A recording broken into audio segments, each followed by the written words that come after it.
Добро утро! Здравейте, същества от светлина! Знаете ли, че когато душата реши да се спусне на тази твърд земята, е изправена пред голямо предизвикателство. Тя прави своя избор.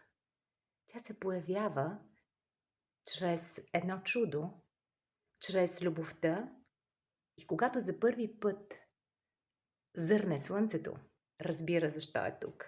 Тя разбира, че е в един ограничен свят. Тя разбира, че само чрез 5 сетива ще трябва да се справи с задачата си. Ще трябва да изпълни това, за което е дошла.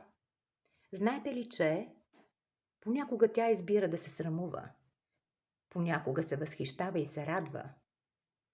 И в крайна сметка разбира, че трябва да мине през школата на живота. Знаете ли го? Нека да го разберем.